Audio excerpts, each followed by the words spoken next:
au moins une fois pendant les fêtes, il y a une dinde. Ça, c'est sûr. Et cette dinde, je vais vous épater, mais on me dit souvent, tiens, elle est sèche la dinde, tout ça, loi. Ben non, parce que, en fin de compte, j'ai trouvé une idée, c'est de la piquer. Et je fais ça aussi avec mon poulet, d'ailleurs. On achète des seringues à injection qui font exprès pour piquer les volailles. Et je fais un doux mélange de bouillon, de beurre, de sirop d'érable ou de sauce soja, etc. Et je pique, et il faut dire que j'adore piquer d'ailleurs, c'est jouissif pour moi. Toute la bête, comme ça, qui se remplit de toutes ces saveurs et de ce bouillon.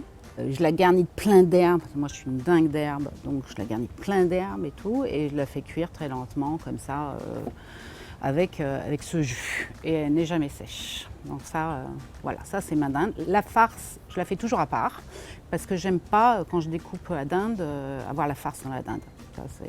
Ça m'exaspère, mais enfin c'est une question personnelle. Et je la fais en règle générale en forme de gâteau, voilà, qu'on découpe, et ça nous permet de la servir beaucoup plus facilement. Et c'est généralement une farce à base de marron, de bacon, de pommes, voilà, c'est une sorte et toujours beaucoup d'herbes et toujours beaucoup d'oignons. Enfin, je suis une dingue d'herbes, d'oignons, de petits oignons, d'ail. Qu'est-ce que j'adore? C'est vrai que le bacon, j'adore ça. Tout ce qui est lardon, j'en mets aussi un peu partout. Du parmesan aussi, je mets un peu partout. Et je sers ça avec... alors, on me réclame toujours des pommes de terre. Donc, une petite fricassée de pommes de terre ou alors une fricassée de légumes. Alors ça, c'est tout bête aussi parce qu'on parle de temps. Mais pour gagner vraiment du temps, justement, pour faire une fricassée de légumes ou une ratatouille, ben, il suffit d'un plat à rôtir, d'un plat à gratin. On prend les légumes, donc en règle générale, à cette période de l'année, il y a pas mal de patates douces, potirons, par exemple. Donc on n'a pas besoin d'éplucher, à vrai dire, les petits marrons, tout ça. On les coupe en morceaux avec des pommes de terre, par exemple. On peut mettre des navets, c'est une question de période après, quand c'est aubergines, courgettes, tout ça, mais sans peler, tout, on coupe tout, on met tout ensemble dans le plat à rôtir, dans le plat à gratin. On met de l'huile, voilà, des herbes, du sel, du poivre. Épices aussi, je suis très épice, donc un peu de curcuma, un peu de paprika, j'en ai toujours un peu dans mes plats. Ça relève et puis ça fait de la bonne couleur. Et tout ça au four pendant 1h30, en le mélangeant de temps en temps. Et en fin de compte, les légumes vont caraméliser. C'est un vrai bonheur. Alors ça, on peut faire ça aussi qu'avec des pommes de terre. Après, c'est la base, encore une fois de plus, j'ai la base, et puis après, vous faites ce que vous voulez. Mais c'est divin.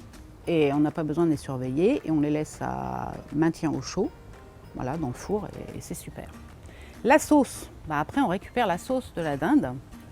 Et la sauce, j'ai aussi une astuce, c'est le thermos. J'ai toujours un thermos pour mes sauces. Ça me permet de les faire à l'avance et de les garder au moins 2 heures à l'avance. Donc ça, pensez-y aussi parce que c'est vraiment pratique.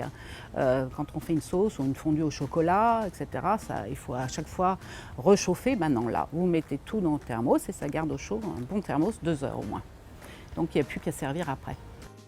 En entrée, en règle générale, je fais un apéro dînatoire.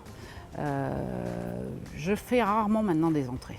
Franchement, je préfère les faire en apéritif parce que prendre un apéritif, puis ensuite une entrée, là, c'est plus possible. Alors apéro, des petites tartines, mes fameux roule-roule aussi, c'est la pâte feuilletée avec, vous étalez une pâte feuilletée, du gruyère râpé dessus, et après moi où je mets du jambon, ou ça peut être des poivrons, ça peut être du pesto.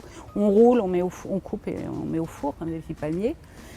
Voilà, je privilégie plus, en apéritif, donc les petits fours, les tartines, les petites verrines aussi, qui sont bien pratiques, on peut les faire à l'avance. Alors moi j'ai un dessert qui est super, qui se fait vraiment très vite, c'est du pain d'épices, parce que c'est vraiment la période du pain d'épices, qu'on trempe dans un sirop avec du grand marnier ou du cointreau, qu'on étale dans un moule à terrine ou à cake, et entre chaque pain d'épices, comme ça, 2 tranches de pain d'épices, je mets de la vanille, de la glace vanille, voilà, et j'empile comme ça me fait une terrine, et c'est super bon. Ouais, très très bon, et c'est léger, et ça finit un repas. C'est vrai que la glace c'est super, voilà, que ce soit la glace en marron avec un peu de chantilly, un peu de meringue, un peu de crème marron, voilà, tous des produits de fête en fin de compte, avec des petits sablés aussi. Alors moi je ne bois pas d'alcool, ni d'alcool ni de café, c'est comme ça. La seule boisson que je bois c'est le champagne, ou même le crément, parce que c'est vrai qu'il y a de très bons créments qui peuvent remplacer le champagne, surtout pour ma piscine. J'ai mon cocktail préféré, donc, qui s'appelle la piscine, et qui est à base de crème de pamplemousse, Voilà, 2 glaçons et 2 champagne. Donc on met à peu près dans chaque verre, des gros verres, hein, on n'est pas des flûtes, mais 5 centilitres de crème de pamplemousse. Pas de la crème, hein, j'insiste, pas du sirop. Donc, la crème de pamplemousse, 5 centilitres. On verse les glaçons, à peu près 5 glaçons, et le reste en champagne. C'est un cocktail très girly qui passe très bien. On appelle la piscine parce qu'on se noie dedans. Voilà, mon mari, lui, est très vin blanc. Donc c'est essentiellement du vin blanc lors des fêtes.